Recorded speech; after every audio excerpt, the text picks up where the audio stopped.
Hello, brothers and sisters and Heartdwellers family. May each of us be in anticipation as the Lord is making all things new. I was a mother's tree in prayer. It's summer now, and on the mountain it has rained a lot, which you are so grateful for because you prayed for rain, especially with the forest fires. However, with the rain came many flies that were such a disturbance, even at mother's tree. When we first arrived on the mountain, Mother Claire asked the holy angels to please get rid of the flies, and she saw them zapping each fly with a laser sword, and the flies were gone.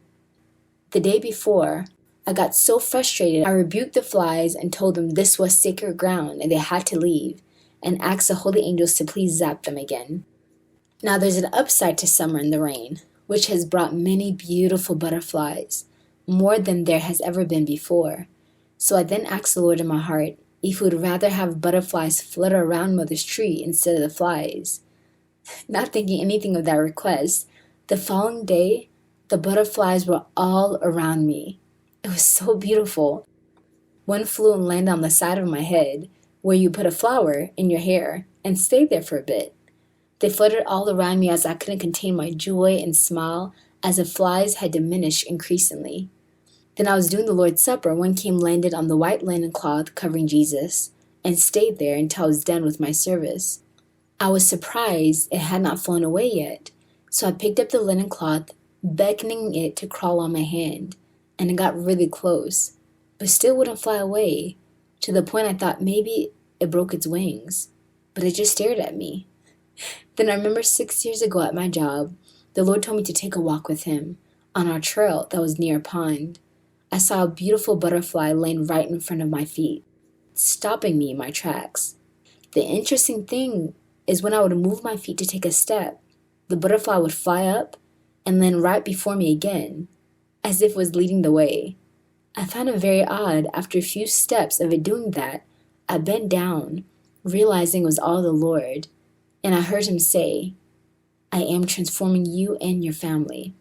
So as this butterfly was just staring at me, I was reminded of that promise. Then immediately it flew away.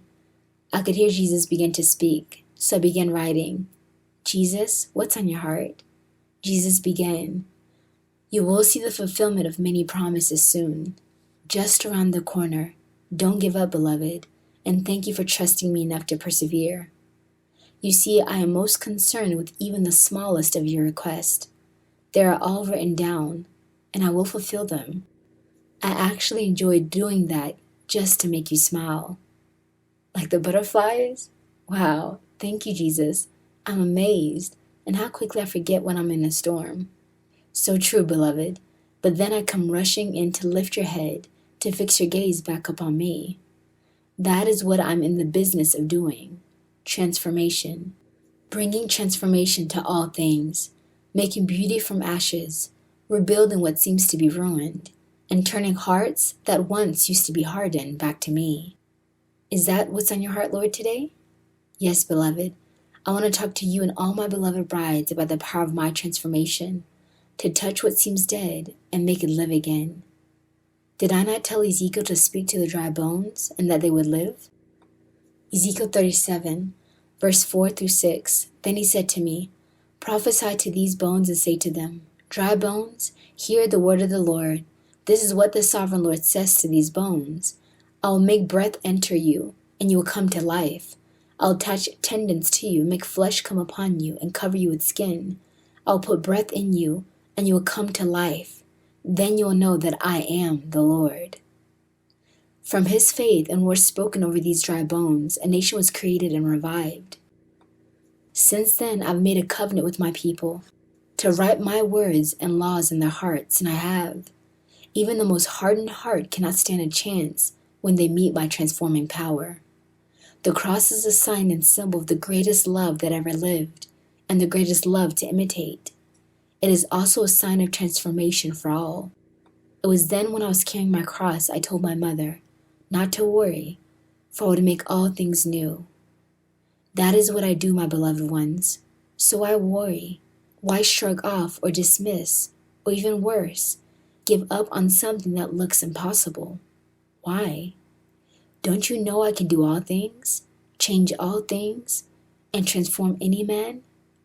I've rebuilt nations out of ruin. Nineveh was full of immorality, wickedness, and godlessness. Next to Sodom and Gomorrah, they didn't stand a chance. My prophet Jonah understood then my goodness, and how my transforming power could turn a nation around in 40 days. From the king to the least of them began to serve me faithfully in devotion, buying them more time from the judgment that was upon them.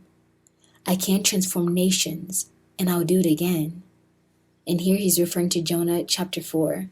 Jesus continued, Saul was a murderer, having had the blood of so many on his hands, even that of my first martyr Stephen, as his cloak was set at his feet, as they killed him, Acts 9 verse 1 through 19, who's very much like a radical Muslim, a Boko Haram terrorist of your day, killing in the name of the false god they're following, having no idea they're sinning against me. But do you see what I did with Saul? He became one of the greatest apostles with my help and grace. He gave his life to the last drop and lived it fully for me. I've changed whole families to be a blessing for generations. Rahab's father was a thief and wasn't around. Her mother had to make a living for her family, leaving her many times to fend for herself, hence growing up to be a prostitute. However, she longed for something more, a deeper meaning and transformation in her life. After helping the spies of Joshua escape and seeing my mercy in protecting her and her family from death, she changed her life completely, became a very pious woman, and from her womb came Boaz. Many generations after, consequently, came me. Matthew 1, verse 1 through 16. Do you see that no amount of brokenness is too shattered for me to restore and fix? My beloved brides, why do I say these things? Because transformation is coming to you and that of your loved ones, your family and nation. You have prayed, believing and tearing in the waiting, but I'm doing a deep work that you cannot see, and the lives that I will soon resurrect out of everything that seems dead, all will see and give me glory. I'm transforming households, hearts, situations, and your children. I'm bringing back the prodigals and outcasts back home to me. Like Hannah, cry no more. My beloved brides, transformation is coming. As I speak to your dead bones, what you have been promised, what you have been waiting for, what you have been believing for, I speak now. Rise and live.